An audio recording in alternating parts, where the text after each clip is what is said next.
evening, everybody. Thank you so much for joining us today.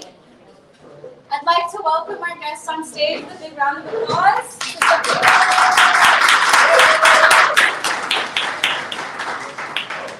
I'm sure that all of us have heard of Colin Kaepernick and the incredible things that he has done. We have these two here to talk about it today and this fantastic book. I won't keep you too long so they can get started. I do ask that everybody please keep their phones on silent and enjoy the show. Enjoy the show. Let's get ready to rumble. I don't have any good late intros. Well, welcome everybody. I'm excited for this conversation.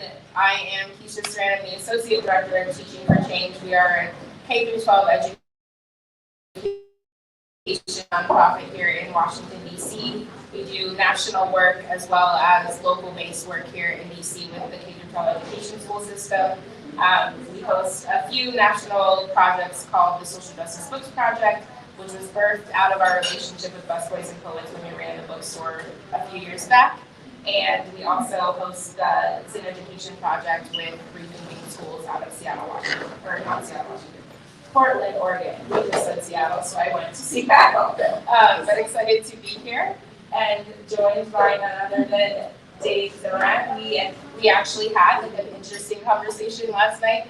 My last name is Ceran. It's a Haitian French take. And so I use the colloquial Ceran rap as the way that I encourage people to have the phonetics for my name, but excited to be here and talking about the new book.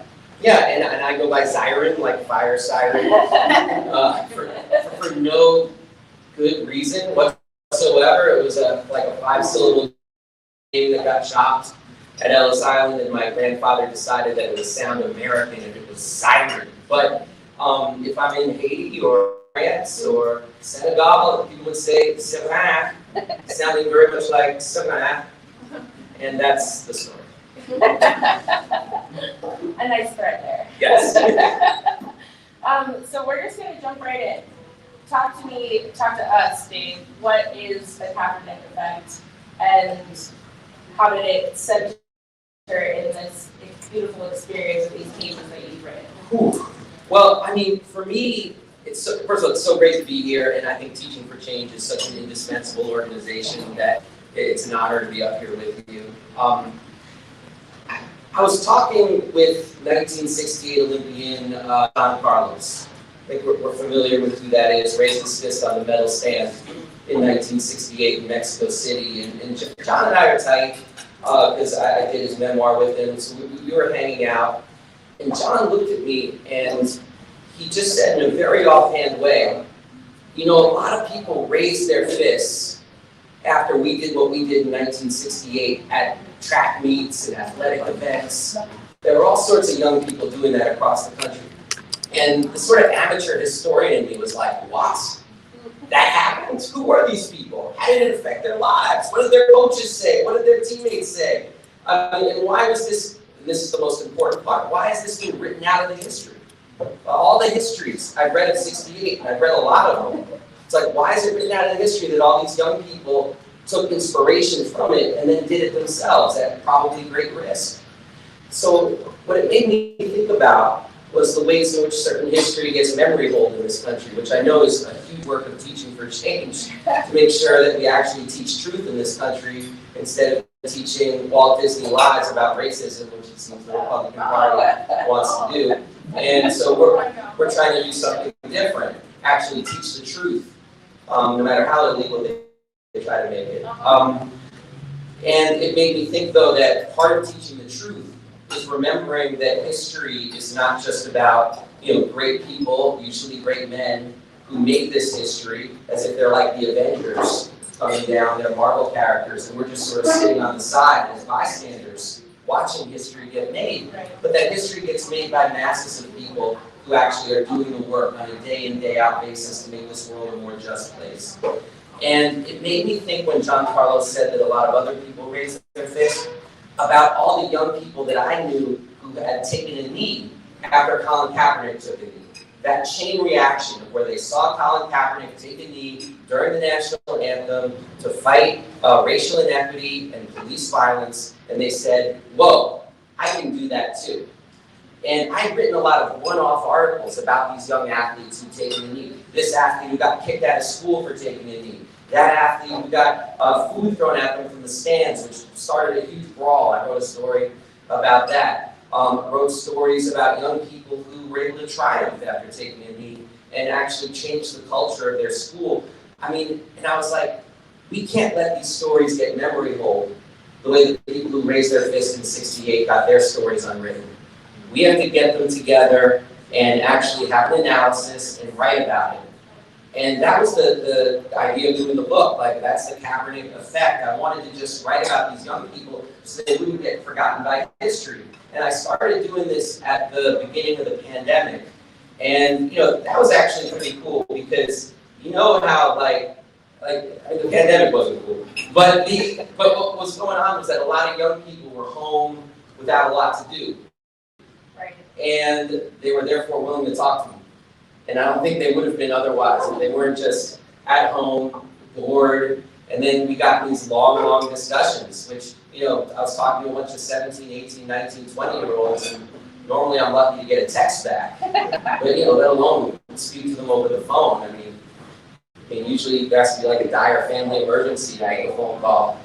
But they were willing to talk, and it was great, and I got to know a lot of them well.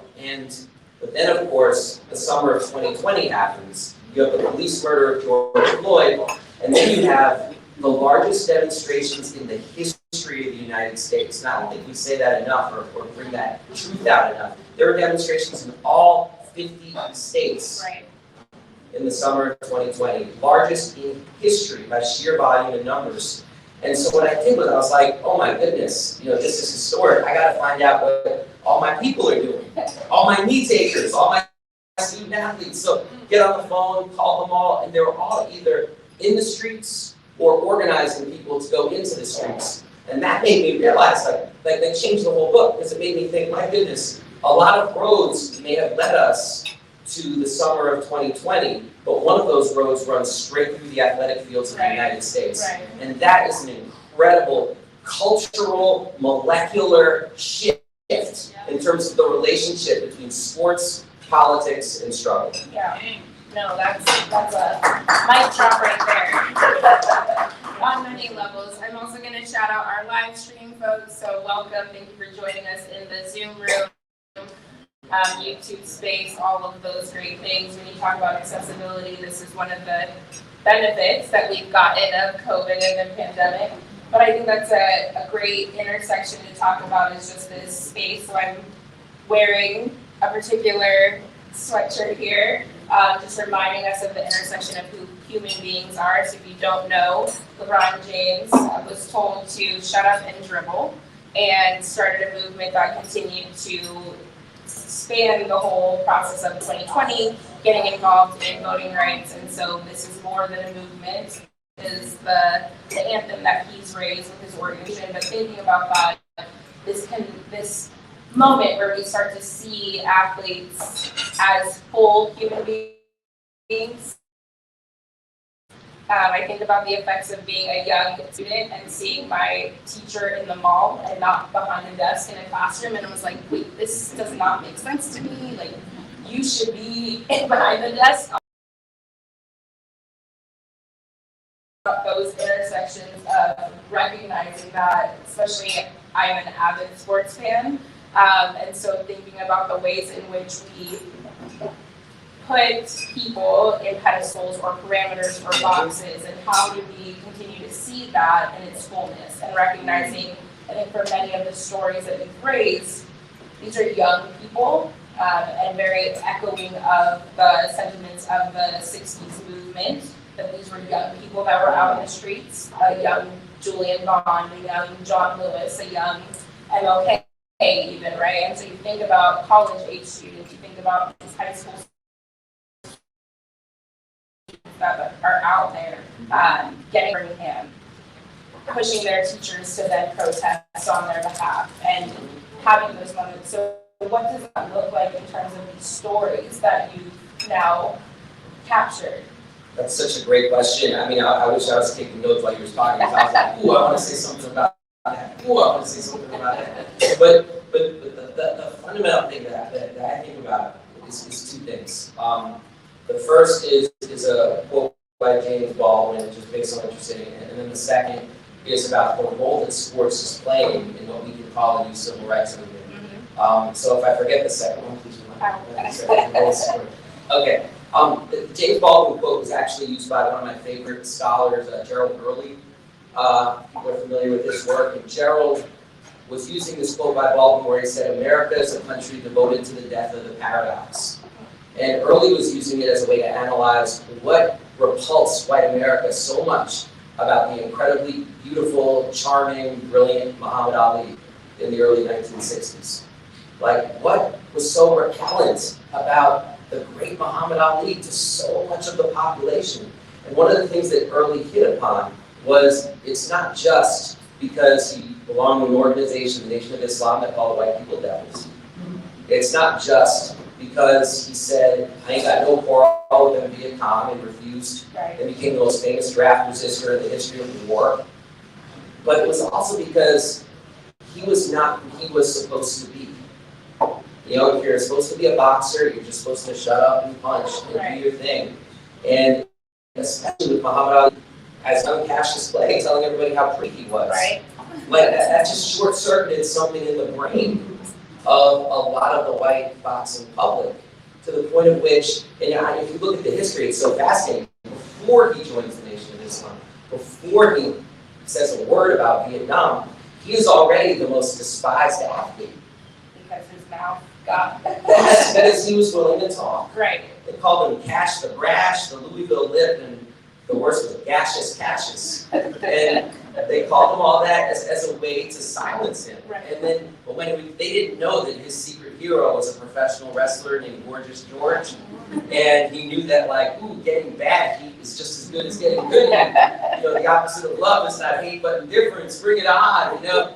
Like, so they didn't know they were just fueling his fire. But it's so, but that paradox that, you know, you're not, like, at one time he was so frustrated with the press because they were pressing him about the Nation of Islam and his friendship with Malcolm X, that he responded, I don't have to be who you want me to be. And I think that quote sums up so much. And that's these young people here too. Because if you're an athlete, this is not who you are supposed to be by the messages of the dominant culture. And that's the second part of what you said is, what's interesting about the history, one of the histories of the 60s, like especially the early, mid to late 60s. This changes in the early 70s, but one of the things you see is athletes on college campuses actually being recruited to assault protesters, like being organized by coaches to be that force, to be, what did Nixon call it, the silent majority, to be that force to try to discipline the so-called hippies. The famous student strike at Columbia College, the football team actually formed a picket around the buildings to keep food from getting in or messages from getting into the protesters. So you see sports playing this explicitly, particularly football, I have to say, playing this explicitly reactionary role. Richard Nixon was an absolute football freak. And one of the missions, I think it was, one of the big bombing missions was called Operation Quarterback that he did. I think it was the Cambodian bombing, but it was called Operation Quarterback. The coach of the Washington football team, a guy named George Allen, whose son would later become a racist politician, and whose other son was the racist who was sending racist emails with John Gruden back and forth, being a racist. So this is a lovely family tree here. George Allen let Richard Nixon call a play during a game. Much to Nixon got to design a play. And a guy named Dave Zirin, who was a football player for the Cardinals at the time, he quit the NFL after 7 years, just walked away because he felt like that the war in Vietnam was actually being supported by the NFL culturally. And that love of one would lead to love of the other. So he walked away and wrote a great book called Out of Their League, if people want to check that out. It's such a good book. But what do you see today? in comparison to that, like far from the football team disciplining the protest, the football team might be leading the protest. Right. And if the football team is scared to lead the protest, I've got examples in the book, the cheerleaders will look at them with some disgust and take a knee themselves, which is what happened at Howard University, actually, just right down the street. I mean, this is an incredible, like I said before, molecular change in sports where it's like people are actually now looking to athletes to say, what are you going to do about police violence? What are you going to do about racism? What are you going to do about a whole host of issues? You know, I get now, because of the book, messages a lot over email, that there was a small school in Pennsylvania where there were like viciously violent, homophobic Snapchats going around the school. And the football team, which it was a majority black football team, at a school that was majority white, they took a knee in protest of the Snapchats, and people in the stands brought signs of support for them taking a knee, and a lot of them took a knee with them during the anthem.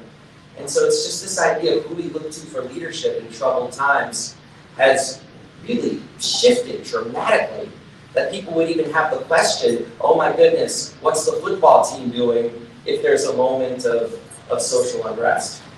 I mean, I think that's a really interesting point, considering that the focal point of this cover is a gentleman who, all intents and purposes, is seen as a role model, and that conflation of what does role model mean to people shifts. And now, in light of where we are, and seeing that his stance, by any means necessary, no matter what the cost was for him, has now shifted, particularly the NFL and probably a lot of other leagues, to engage in a conversation that they probably weren't ready to, especially when dollars and cents make no sense, but are part of the experience. So as you're thinking about that, like, what are the things that we are seeing now? And I do want to get back to the student story, but what are the things that we're seeing now from the organizations that owe a lot? One, I think, to John Carlos, the other athletes that came before Colin, but then now also in light of Colin. And I'm not going to touch that thread on a certain commissioner and their apology, but we'll. Well, it's interesting because, like, when Colin Kaepernick, when he first takes that knee in 2016, it's rejected harshly by the NFL. It's rejected harshly by the commissioner, Roger Goodell. And they eventually, of course, turned Colin Kaepernick into a pariah. He's out of the league. He doesn't get re-signed. This thing that he trained to do his whole life is now denied him just because he dared take a knee during the anthem. And just a quick word on that. It's like, I think one of the reasons why the NFL couldn't stand him taking that knee was less about their own right-wing politics, which are real, less about their Trump support, which is real, and much more about the fact that the NFL, which is an absolute cash cow, of course. The old joke about being an NFL owner is that it's like being a bartender in spring break. Like, you're going to make money no matter what. Even if you're terrible at your job. But this whole billion-dollar structure, this global entity, it all rests on a very racialized form of labor discipline. Because it's a majority white fan base that they're trying to appease. Players, 70% of players are black. And there's not one black person in a position of franchise ownership. And you can count the number of coaches and executives on two hands. And so they need to figure out a way to keep people, and when I say people, I mean their workers, keep them in a state of calm and not in a state of, wait a minute, why don't we have guaranteed contracts? Why do we only play for 3.5 years and then we don't get health care on average? And why can't I have opportunities once my career is over? Right. It's like you have to keep those questions from being asked. And the way you do is with a very top-down authoritarian structure. And so when you have a player step out of that authoritarian structure and just take a knee, basically it's like the Ali quote, he wasn't being who he was supposed to be by taking that knee. It's like pulling the string on a sweater. And all of a sudden, every question gets thrown up about the league, about its relationship with the military, Right. about patriotism. All of this stuff gets thrown up just because he's taking a knee around one very specific issue. So even though the issue is definitely about racial inequity and police brutality, it was also about labor discipline and the fact that he was acting out for what he was supposed to be doing. And that's why they deemed him to be such a menace, public enemy number one, someone who couldn't play in their league. But then at the same time, and this goes to your questions, that they start committees that work around social justice Right. issues. They put slogans in the end zone, like end racism and things of that nature. So it's almost like a carrot and stick approach, where they're saying now, look, we're open. We're open to talking about racism. We weren't in 2016, sorry about that, Colin, but we're open now. Oh no, by the way, Colin Kaepernick's still not going to have a job in this league, Right. because they've determined he has more value as a ghost story with which to haunt young players from speaking out than he has value as somebody who can lead a team to the Super Bowl. Yes. And I mean, I think those are like really interesting and rich pieces of the conversation, and something that you threaded. You know, we know Colin's fate, essentially, and recognizing, as you said, that there are humans in this country, in this world, who have a talent, a gift, and a passion, and continue to train for it their entire lives. And so, you know, my previous role, I worked on a college campus, and so I think a lot of the things that we indoctrinate our young people is there are ways of which you are to present yourself when you are preparing for whatever the next chapters of life might be. Careers, right? Don't party too hard, especially in a social media age. Don't let your picture be taken and having you be seen in a certain light when you're 18, immature, and just want to party with your friends, because those have consequences later down the road.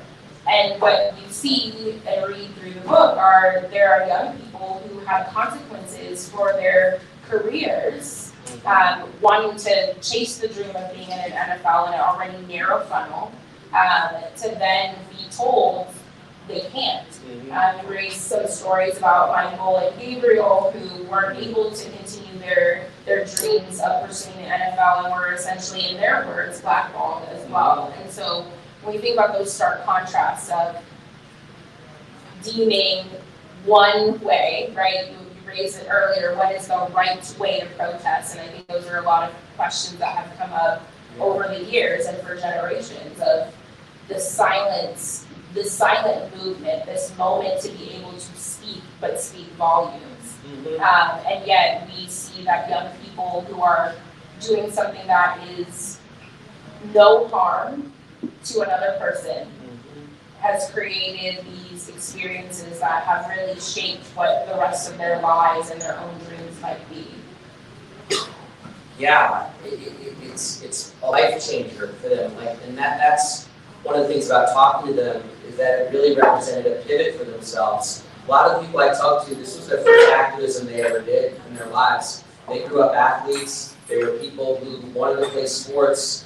They were starting to be angry about the state of the world, and they had carried that anger for years before they took a knee. The name I heard more than Colin Kaepernick's name when I asked people what inspired you to do this was Trayvon Martin's name. For them, Colin Kaepernick was a language, a method of struggle. Colin Kaepernick was a means to an end, like, oh, I can take a knee and showcase my dissent. But they weren't doing it because of Colin Kaepernick. Right. They weren't doing it to show solidarity with Colin Kaepernick. They were doing it for a whole host of reasons, some of which were about police violence in their own lives, some of which were ways that it affected their family, certainly because of the viral videos that had gone around in the summer of 2016, police killings of Alton Sterling and Philando Castile.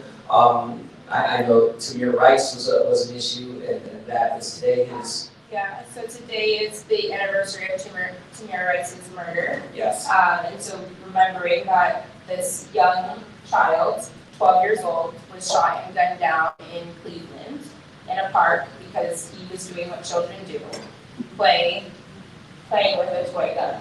And so thinking about these pivotal markers that have marked these young people's minds. Exactly.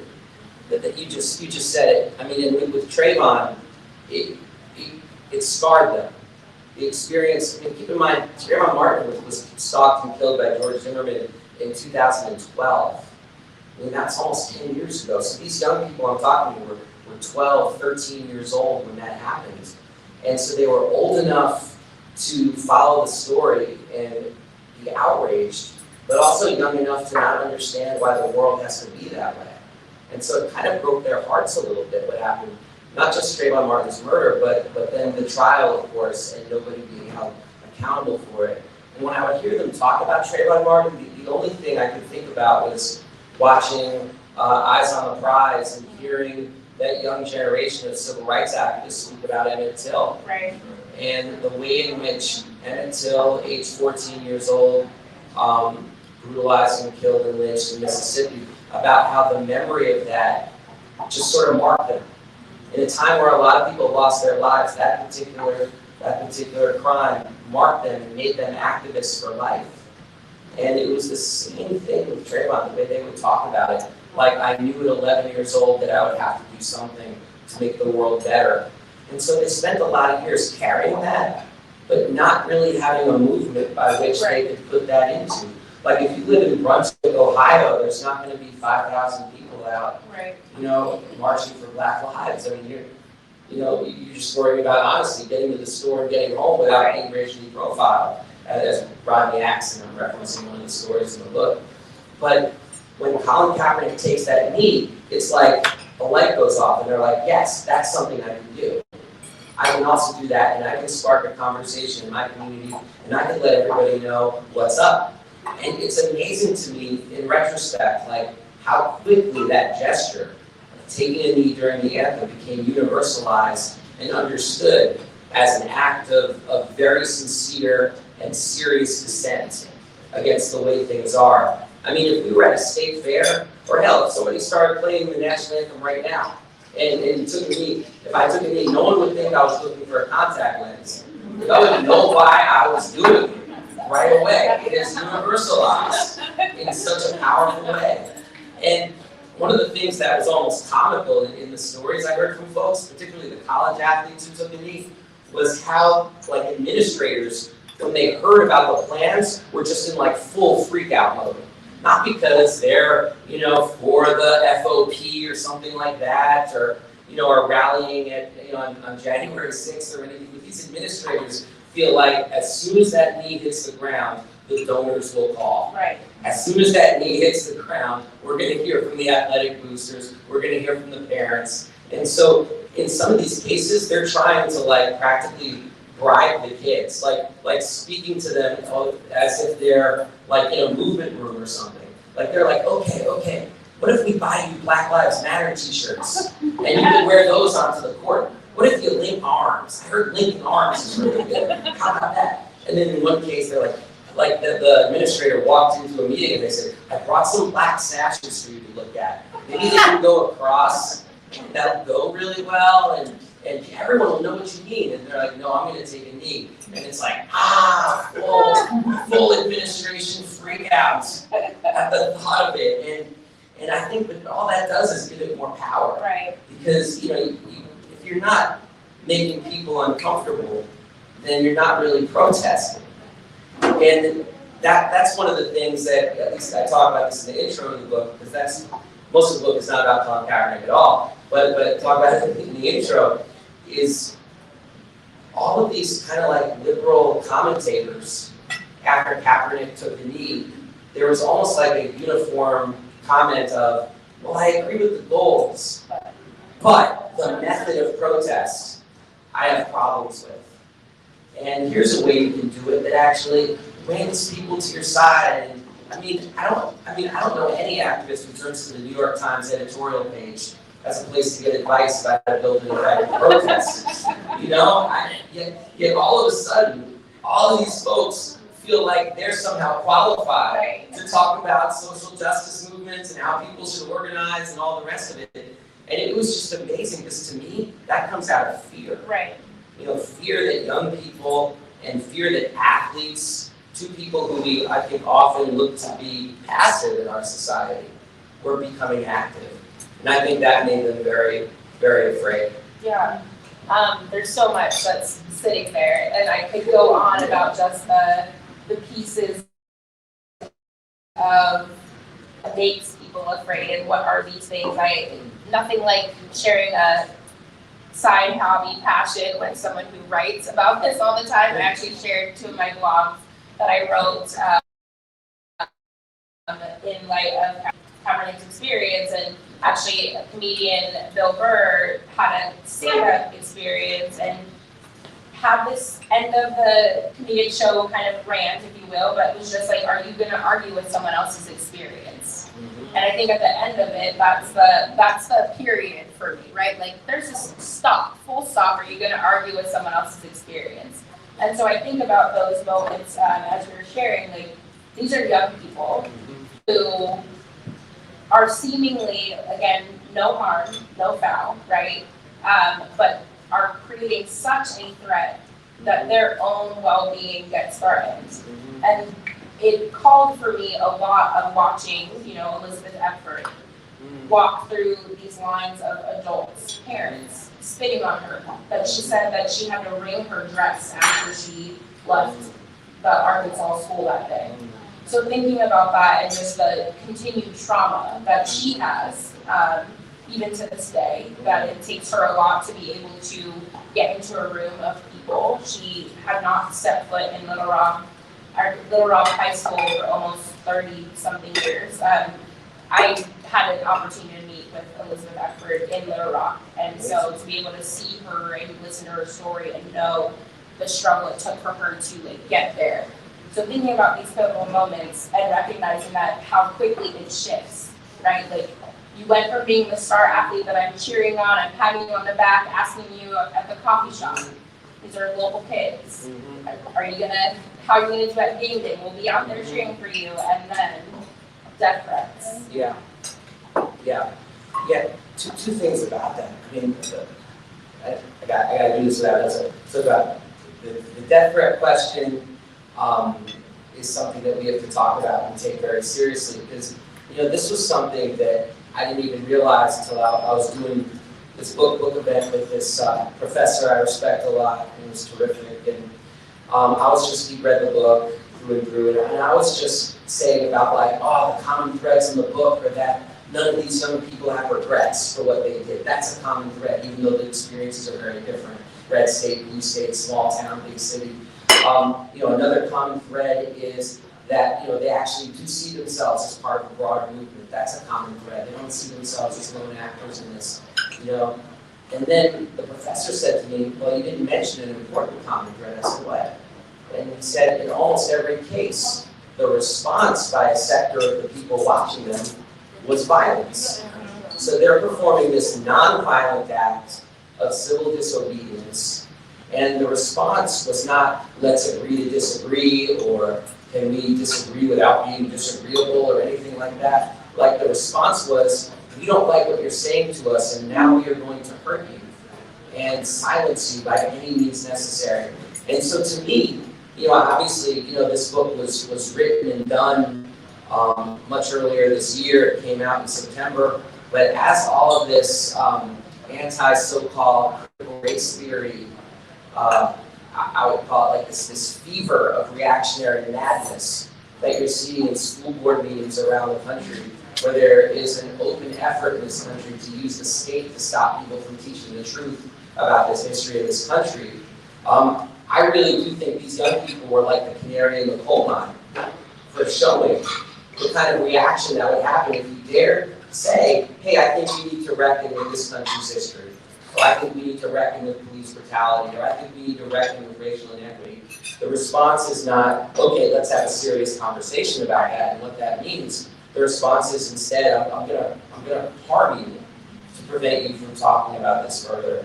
And that's very disturbing, and I think that that's just where we are right now in this country. Yeah, and I think that to imagine what that might have been like, especially in the contrast of having parents, coaches, teachers, guiding them, having conversations with them. There's stories that you share about the whole team is sitting down. They're being coached in Do you understand what you're about to do? Is this something that you actually want to do? Explain to me what you understand about the why. So in contrast of having people, adults, come around them and give them that agency to be able to discern for their own selves what their why might be. Yeah. And then having that be the same space that their neighbor's friend or the male person or whomever is now threatening their lives. Talk a little bit about the political agency that these young people started to derive. I know you mentioned Trayvon being a pivotal marker, but then also in them stepping into taking these moments. Yeah, I mean, that's a great question. I mean, well, one of the things when I was working on the book that I kept thinking about was something this former Baltimore Colt named Joe Ehrmann always says, where he says there's two kinds of coaches, the transactional and the transformational. And the transactional coach is somebody who's in it for themselves, who's in it for how it makes them feel, who wants the kids to win because it makes that coach a big shot and feel big and all the rest of it. And they actually, enjoy the domineering of younger people. And there are far too many coaches like that throughout youth sports. But then you have the transformational coach. And we've got some transformational coaches here tonight. What's up, Neil? And the transformational coach is somebody who's in it for how it actually grows and affects the children themselves. And they see themselves as part of being in a community mentoring project. I mean, not everybody has to be like Joe Ehrmann, who's a football coach who hands out Howard Zinn to the kids on the way out the door so they can feed their mind. I'm not saying you gotta be like that, but just so you're not in it for yourself, and you're in it for the kids, and you're in it for the right reasons. And in this, it's so interesting, like in the cases where these young people had transactional coaches, it went sideways very quickly. Yeah. Like the coach would turn their back on them, which of course, you know what teams are like, the players then turn their backs. And before you know it, they're isolated trying to figure things out. And I gotta say, oftentimes it was just like a teacher in the classroom willing to pat them on the back and say, stay strong, that helped them. To me, teachers are heroes in that regard, but like this one student, like Areli, she's a child of immigrants in Humboldt, California. She's like one of the poorest parts of California. And the parents are immigrants, they don't want her to act out or do anything because they're like, it's gonna bring attention to us, we don't want attention, we're keeping our heads down. And she felt so compelled by both the racism she felt and sexism that she felt as a woman at this school, that she saw what Kaepernick did and she said, I'm going to take a knee too, and I'm going to do it. And her coaches were against her, her teammates weren't feeling it at all, and she walked into class the next day like in a state of like, what did I do? And her teacher said, hey, look, it's Johnny Carlos. Johnny Carlos has come. And she said she wasn't even sure who John Carlos was at first. Like, why are you calling me Johnny Carlos? But then their teacher, and this happened with several of the people I talked to, it's like their teachers then gave them some things to read about sports and history and politics.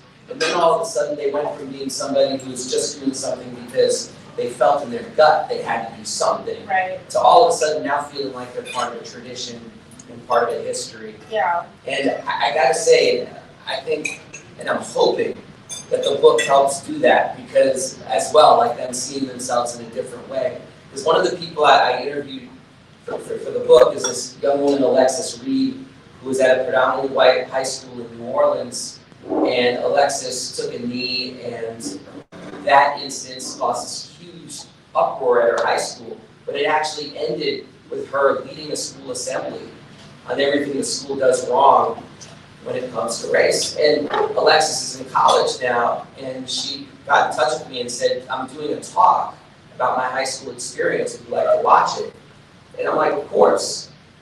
I didn't realize that part of the talk would be her talking in great detail about me interviewing her for the book and what that experience was like, and how one time I went too long without texting her back. And it was kind of mortifying. I was like, oh my gosh, she's talking about me in great detail. Fortunately, it all was good in the end, and it went well. But But it was intense to have her talk about just the experience of being in the book and how that changed her. And then she said something that really blew my mind. She said that when she did, and by the way, she's up there speaking with maybe some notes, but one of those people who's so good at speaking, you don't know if they're looking at notes. She's got the mic in one hand, she's funny, she's doing all this stuff. And then she said, when I took that knee and they asked me to do an assembly, that was the first time I'd ever spoken in front of a group of people in my entire life. And she said that she was so nervous when she did that. She had a tough time even standing up on stage and walking out there. Like her legs were just in this state of shaking. And now here she is looking like Phil Donahue. There's no words. But it's like three people know who that is. But I think talking about and just so comfortable with the microphone and holding it. And I just think struggle can be such a transformative process. Yeah. And when young people engage in struggle, all of a sudden everything they're learning in school doesn't become as rote or as uninteresting or as not connected to their lives. All of a sudden it's like you're in a history class, that's like ammunition for what you're going to do. You're in an English class, you're learning how to write, math class, learning how to think. It all becomes something that feels very actionable to your life because you're involved in actual struggles where these things have stakes. And that's what she went through. And school became different. And one of the people I interviewed said this thing to me that I can never get out of my head, which is she said she felt like a lot of older people, parents, aunties, uncles, would say to her, why are you young people so apathetic all the time? And then she took a knee and expected to get the praise, and instead it was, what the hell are you doing? And so then she said to me, it seems like the one worse thing than being apathetic is actually doing something. Right. Was the message she was getting. And it reminded me also that this cartoon that was pinned to a wall, I was just walking by it in college, and it just really struck me. And I just can't forget it. It's this, you're a young person talking to an older person, and the older person says, what's the matter with you? Why are you so depressed all the time? And the young person says, gee, I don't know, maybe it's the environment, maybe it's police violence, maybe it's inequality, maybe it's school shootings. And the older person says, I knew it was those phones. Yeah, exactly. And I just feel like that's what this generation is trying to do, is get people to actually listen to what it is they're doing and what it is they're thinking, and frankly, the kind of world that they want to build, which I think is fundamentally at odds with the world in which we currently live in. Yeah, I think that's something that, as I'm sitting here, as you're speaking, just recognizing, isn't this what institutions of education are supposed to produce? And so thinking about that, you spoke with Coach Meyer, who said, who's an educator, and one of the things that Coach Meyer speaks on is that if you're someone who's an educator who really believes in empowering student athletes, I think once you're awake and you see these things, you understand the world, you exist in, and it loses its soul for you. It's not where you want to be. And he goes on to say, I wanted the student athletes to have a really impactful and transformative learning experience. I wanted them to do everything, I wanted them to be seen and heard, and I wanted to go against the system and do everything I could to work against the system. It's hard to do that, it's exhausting. Yeah, and he was pushed out of coaching, actually, in the aftermath. He was a coach who supported his players, basketball players. And the one thing I'll say about that story is that this whole narrative takes place in Vermont. Now, who's the first person you think of when you hear the word Vermont? Bernie Sanders. I think Bernie Sanders might be the winner of that. And you think of Vermont being, a place that, is very liberal in that regard. And when they took a knee in Vermont, at one point, Coach Meyer's partner, his wife, had to actually get up and run down from the stands and actually get in between someone who was running at one of the players to assault them. And she had to actually shield the player from assault. This is in a basketball gym in Vermont, for goodness sakes.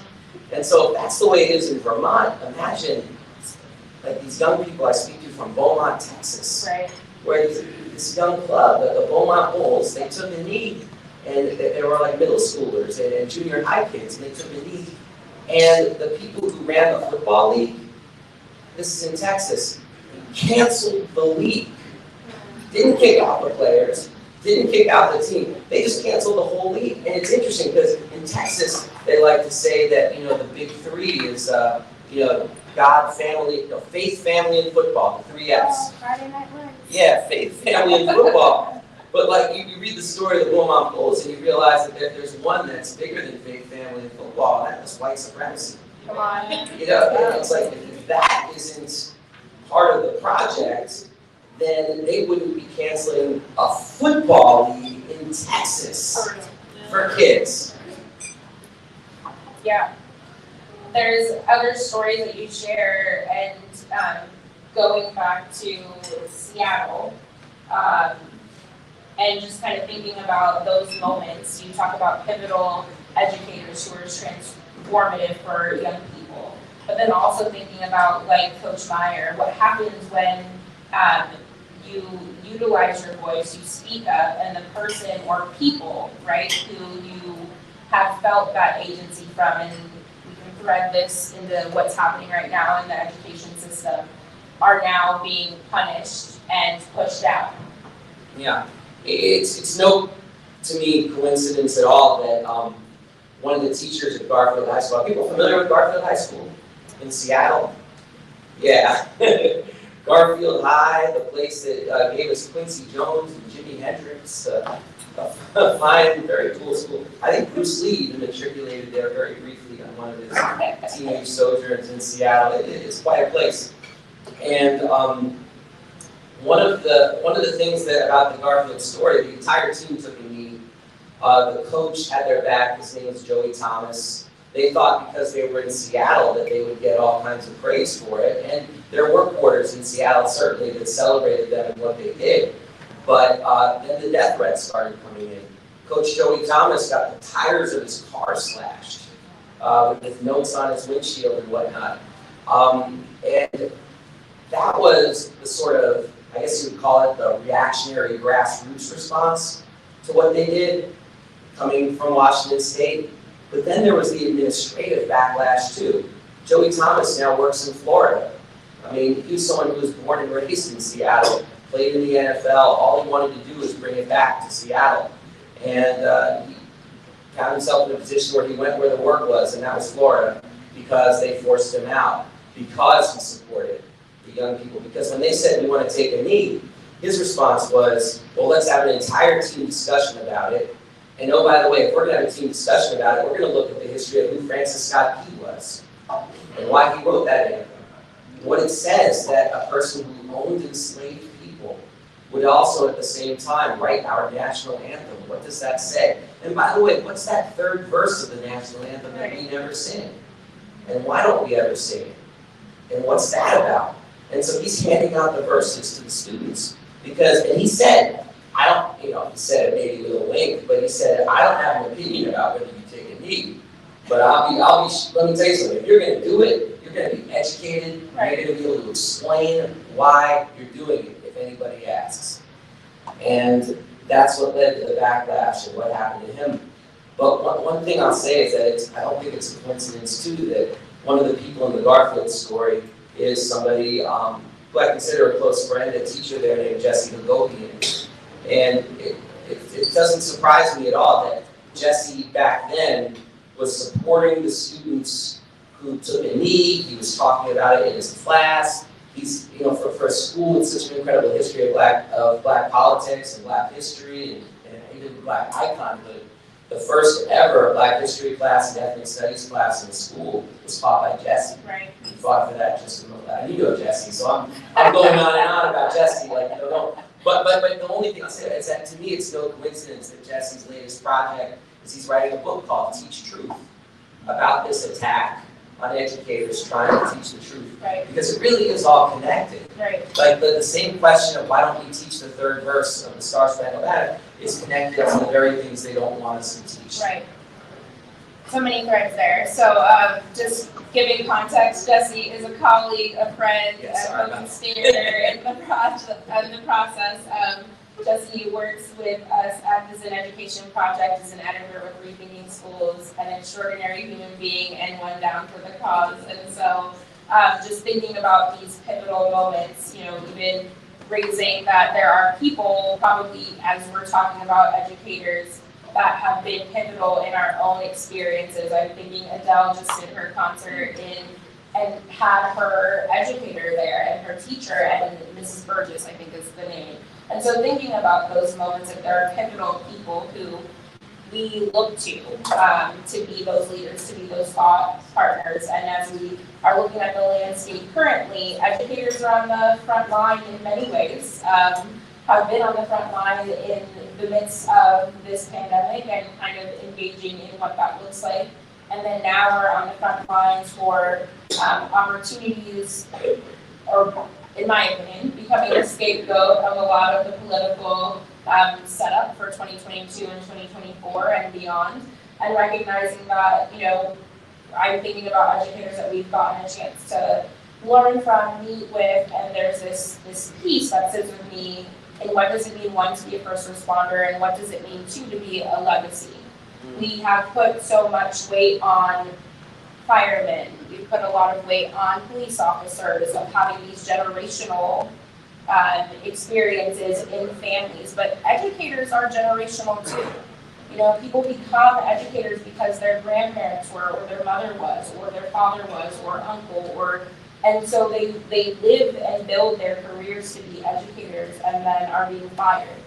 And there's a cost there, and as you said, to seemingly do nothing but center our true history and give voice to the experiences of what I hope we all would sit with and want to investigate and interrogate.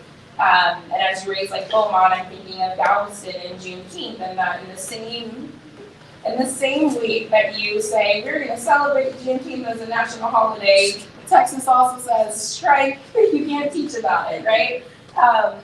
And so just thinking about those pieces, what does that do?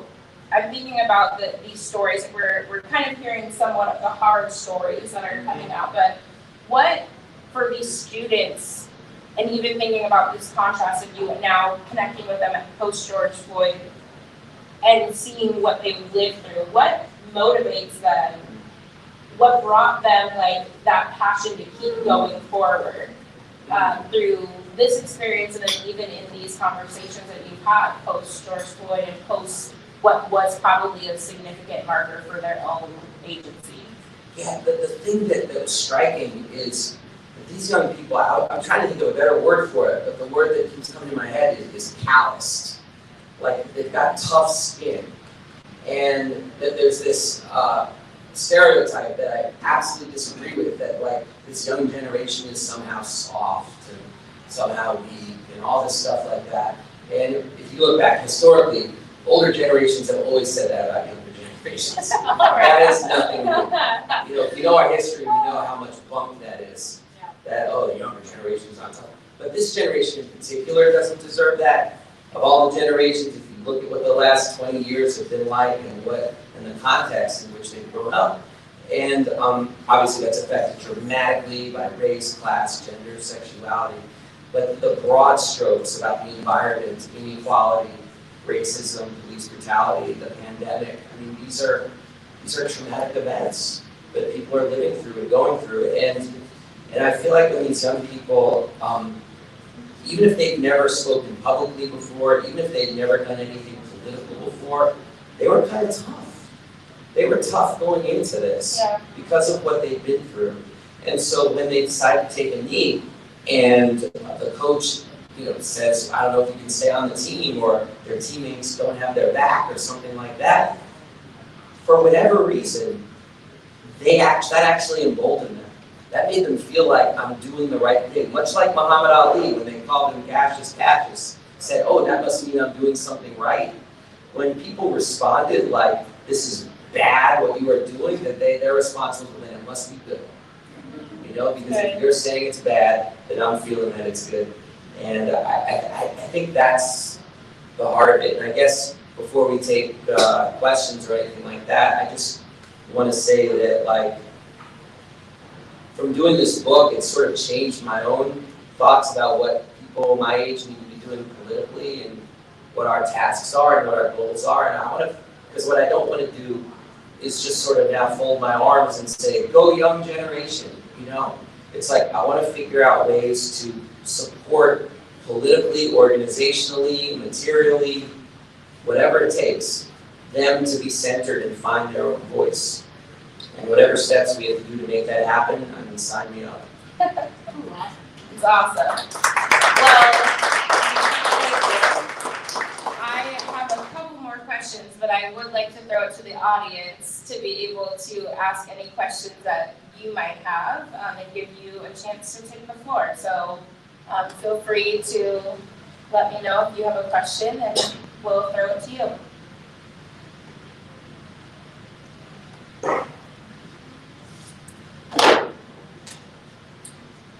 Okay, so I was in Florida, and I was speaking with a judge appointed in Florida, so he was under 70, so he was appointed by some Republican.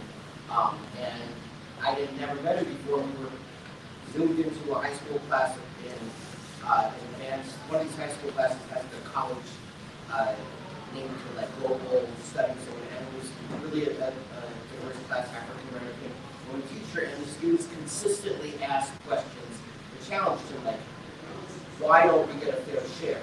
And it was like, I mean, how prophetic. If a guy with a gun goes to a protest, and they're going to be treated different than Black Lives Matter. Why? And the judge just kept saying, we're in trainings, we're doing these things different. So I was thinking, how do I kind of do what you were just saying, Dave, is interject as, you know, a middle-aged guy too. And then I said, well, and I knew the students weren't going to be doing this, probably. But I watched the hearings. I said, you know, I watched the hearings, and, you know, President Biden has appointed a lot of women of color and immigrants to the federal benches, and these are the kinds of questions they get. Judge, did you get these questions when you went through? Why not? What do you think of these questions? And he was obviously a conservative Republican guy, but he just kept saying, well, that's not right, but we're getting this training, and we're getting better, and we're learning these things, and the students will become a lot smarter than him. You know, and it's just, I think this is what's got to happen. I think people that are, you know, our age, just keep pushing that and saying, look, because there's a perspective we have. Because believe me, high school kids aren't watching congressional hearings. They're just going to think these are all jerks. But we can understand what these, you know, certain senators are doing. We can understand that part of it in a way, and they're going to understand a different thing, and that's and provides the context and sort of work together.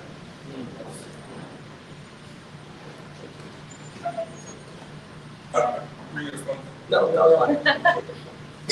really like what you said about not crossing our arms and advocating for young people to take more space. And, you know, we're going through a similar thing in our work with young people. I'd love to hear if anything emerged for you. Like, what is the, you know, uncrossed arm support or positioning of young people look like to you post this book and made it something we all could, you know, access in some way? Oh, you can do it. Okay. So the question for my live stream audience was, what does the next phase for this generation look like in a post-kneeling experience, and what might they want to offer for this next generation?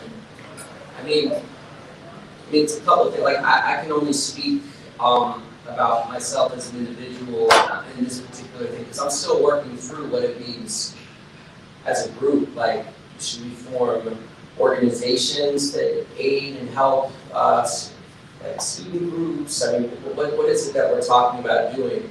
So I'm trying to think of what I can do, and I'm making it, like today I spoke to an 8th grade class, and I want to speak to people in that age range, like the 14 to 18 range.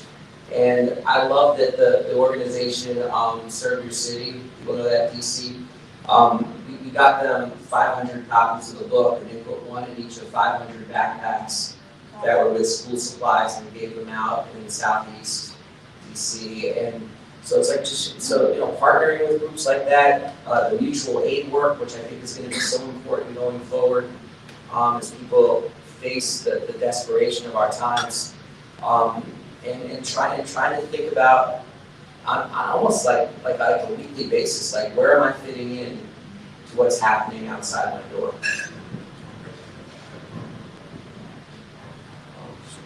Okay, thank you for a great presentation. I have a question about this work, and I'm really glad that you're collecting these stories because it's important and documented. But I'm also thinking about the material culture that might be worth collecting as well. And so I wonder if there are some songs that you've seen some of the students create, some reimaginings of their jerseys, things that are a little bit more tangible that could appear in a place like a museum. So the question is, what are the material creative protesting that might come up in this generation that we might see in a museum? So thinking about songs, is there a change in a jersey? What that might look like for the generation of student athletes. Yeah, TikTok is a tool. I don't know if we'll put TikTok in a museum, although maybe museums in the future. First of all, great to see you, David. By the way, great to see you. And I think that it's a great question. You would see, particularly the cheerleaders who I interviewed in the book, and I interviewed several cheerleaders who took a knee, partly because I wanted the book to be representative of all the people who've taken a knee out there. And if you're writing out the cheerleaders, you're not telling the whole story, because they did amazing stuff, particularly sometimes when the football team felt like they couldn't or wouldn't take a knee. They're like, well, then we will. We're going to step up and do that.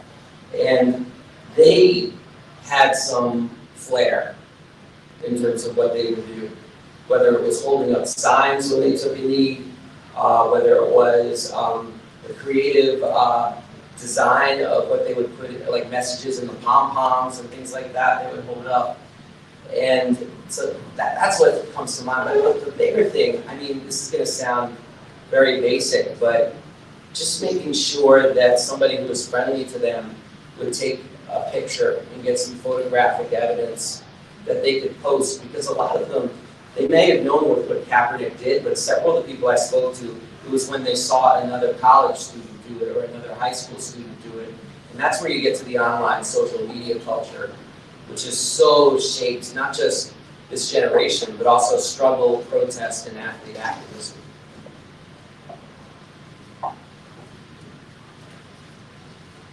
I see two hands. So gentleman in the blue, and then young man in the gray. I saw a lot of people talking Black Lives Matter. The press up before was Black Lives Matter, January 7th to 8th. And the National Guard there, and people were thinking of me from the National Guard.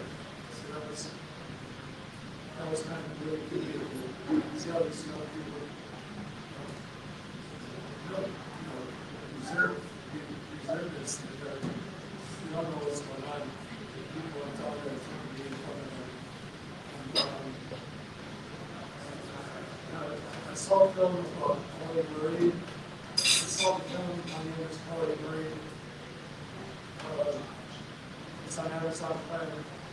About a college graduate who was a client of Thurgood Marshall. Was 15 years before it was her. She was defendant, and she was a legal assistant. She lost, but she became a lawyer. And she was invited to the White House regularly. She was the big president. Eleanor Roosevelt. I think Joe Biden might be a good idea for her to invite Colin Kaepernick regularly.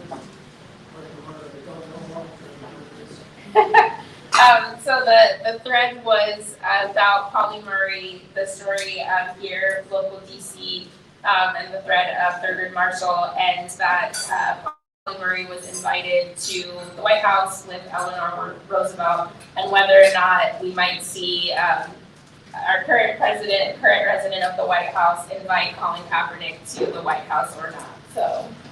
Yeah, I don't see it happening. I don't see it happening because, I mean, if Joe Biden all I can say about the Rittenhouse verdict is, oh, you know, the jury system works. If that's all he can summon himself to say, I can't see anybody Colin Kaepernick to the White House. And you know what, I'm fine with that. You know, I think of Public Enemy in 1989, most of my heroes don't appear on those stamps. It's like, my heroes don't need to go to the White House. And I mean, I think just adding to that, I think that's what you highlight, right? Like these young people, there's both this national figure that's in the spotlight, but the reality is the movement was local. And the movement continued to be local because these were your neighbors, these were people that you looked up to, these were whomever it might be. And as you said, then social media created these threads where college students are now talking to high school students because they want to ask questions of how did you get through this? What were these experiences like? Yeah, and just real quick before the gentleman speaks, like what that reaches to one of the reasons I wrote the book, because I remember a lot of people in movement circles saying in 2019, like, oh, where's the movement? I'm not seeing the movement the last couple of years the way we saw it in 2016. And I was like, well, you must not be reading the sports page, because it is happening on a local level, just not in the ways that we traditionally perceive as being movement work. And we have to be able to embrace these new cultural spheres that are expressing us resistance. Right. Do you want to ask your question? Yeah, it's funny, I was listening to Public Enemy this morning. You know, I'm like probably the youngest person in here, and I think to me, my success has always been driven by kind of that work ethic of the previous generations. So I am kind of critical about, you know, millennials and Gen X, because they may not be softer, but my critique is they don't work hard. And I think it's kind of curious in your book, you think that the Kaepernick Effect, for the remaining years of the 21st century, is that going to trump standing up and kind of that implicit way of, I think, older generations really got things done. It wasn't even an effect, it was just literally going out and working hard, and maybe you get recognized for it later. But I said, is there implications and consequences with the Kaepernick Effect for Generation X?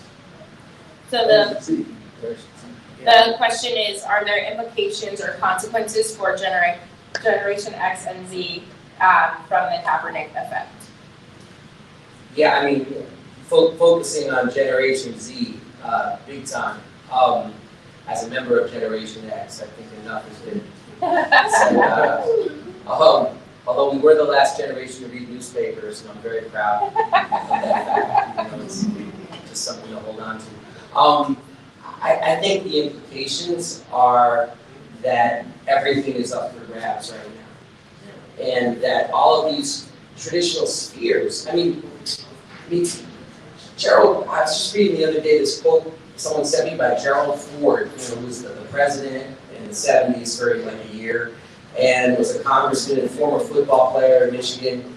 And he had some comment where he was like, I wish people, he said this in the late 60s, it was just such an incredible quote, and I'm going to mangle it, but if anybody wants it, I'll send it to them. He's saying, I'm going to a football game today, and I wish more young people, instead of going to these protests or growing their hair out too long, would go to a football game too. Because there you can see young men, the best of us, out there, performing and making us proud to be Americans, instead of going to protests and making us ashamed. And that really is, for all of everything you're describing about all the people who got stuff done in the 60s, you still had these foundations that held the system up. Right. And one of them was definitely sports. One of them was, I would argue, the way the two-party system operated at that time. One of them, culture, everything. But sports was a big marker that kept the system upright during the tumult of that period, which was one of the reasons why they punished Tommy Smith and John Carlos so much for raising a fist at the '68 Olympics. It's why they tried to put Ali in prison for 5 years. because they needed sports to be something that stood up against, the long hairs and the freaks and everybody coming out of the woodwork in the 60s. And, you fast forward to today, it's all up for grabs. Like, sports are going to be what we want it to be, and it's going to reflect the messages that the athletes involved want to reflect. And that can have a real power to amplify messages in a way that, that we haven't really seen yet. And I would argue that the wine is out of the bottle in a big way. So we're not going to go backwards on this stuff. Right. Like, from now on, the reality of the sports world is that it's going to be a place that reflects our broader politics, and maybe even a place that reflects all-important lightning-like struggles that people need to facilitate. And I hear what you're saying in a big time, like generationally. I totally get that. Because, in the sports world, it's not like every athlete is political. Not by any stretch of the imagination, but you do have, like, this sector of athletes who are willing to try to pull everybody along with them. And I think you're going to see that from this Generation Y too. It won't be everybody by any stretch. And there will be people who disappoint us and upset us and we want to see more from. But the front lines of them are going to do work that I think is going to change the world in an utterly fundamental fashion. Because I just think, like I was teaching a class at Montgomery College, and one of the things I kept thinking was like, my goodness, they are just not going to settle for what my generation was willing to settle for. And in a lot of ways, they can't, because the urgency is so intense. Do you have a question from the live stream? We have a lot of really good comments. People saying hi, people saying good stories. Thank you very much. Just want to let you guys know that you've got some really great nature on here. If you want to go check it out later. I will. Specifically, but some really, really great comments. Awesome. There's one question. Okay. Is there time? There's time for that, and I have one final one. Well, thank you so much just for this entire conversation. It's been phenomenal. Just being in a space that's so inclusive and having these opportunities to have really tough conversations. It's been top of mind lately, but if you could and wouldn't mind speaking about the comparisons between Aaron Rodgers and Conrad and how they've been treated based on the kinds of things that they've been saying. I mean, we're going to talk about Aaron. I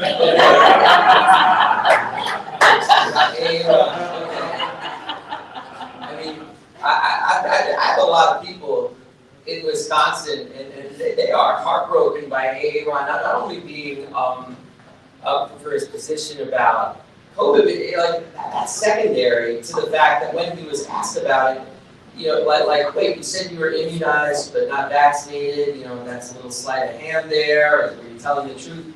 His response wasn't like, look, my privacy is my own business, I wasn't comfortable saying what it was. And he could have gone that route.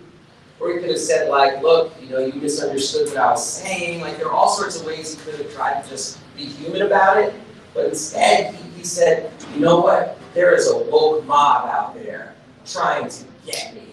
And I'm going to stand up to the woke mob. And so, and I was talking to my buddy Joe Rogan. And Joe Rogan, this is really what he said. And Joe Rogan said, he's a podcaster of ill repute. And Joe Rogan said this, and that's why I believe what I need to do is stand up to the woke mob. And you're just listening to this, and you're just like, dude, what are you doing? And the thing that's bad about it is that Aaron Rodgers is like a football, I don't want to say every football fan, but Aaron Rodgers is like a football fan's idea of what an intellectual is. And so people actually take what he says seriously. That's the image he's cultivated for himself. He went to Berkeley, so he should be seen with that respect. But at the same time, it's not, it's not foolproof.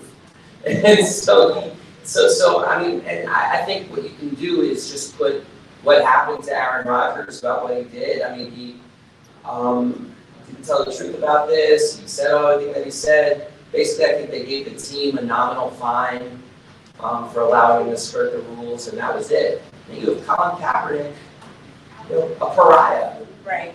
not able to play. I mean, it just says something about how the NFL operates as a business, which is that it'll really punish, particularly, you gotta say, black players who speak out against racism. If you're a white player who speaks out against the woke mob, you're actually connecting with a lot of the billionaires who own the franchises because that's their politics. Right. Well, thank you. My last question for you is, we have been throwing around this concept of just like, how do we find joy in the resistance? So Dave, what does joy in the resistance look like for you personally? Well, he's sitting right over there.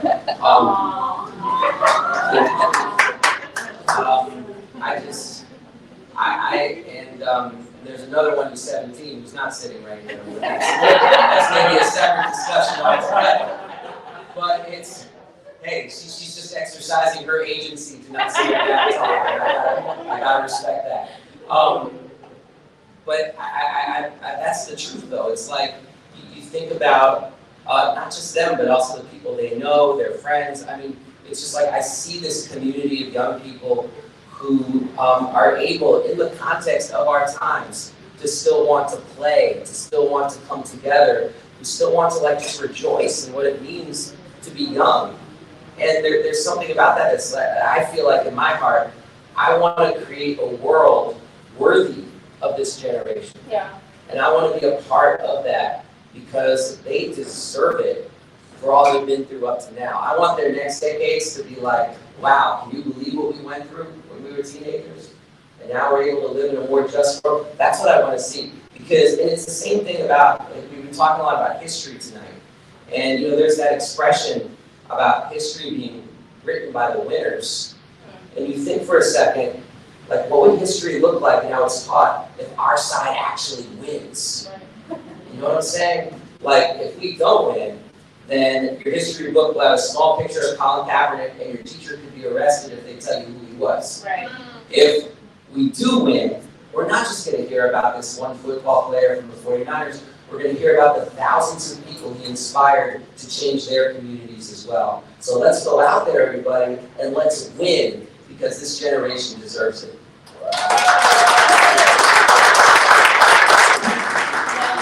Thank you, everyone. The book is The Kaepernick Effect. You can grab it tonight. Thank you to the live stream. Thank you, Busboys and Poets. Thank you, Teaching for Change. And Dave, thank you. Thank you so much. I gotta say, I know everybody's going, but I've done a lot of these. Most of them have been over Zoom, only a couple have been live. I've never been with somebody where it's been as much fun or as relaxed.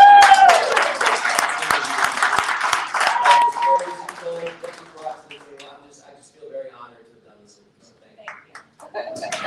Thank you. All right, thank you everybody for coming. If you'd like to buy the book, just give us 5 minutes to get set it up and we'll be over here. And if you want to go, it's okay.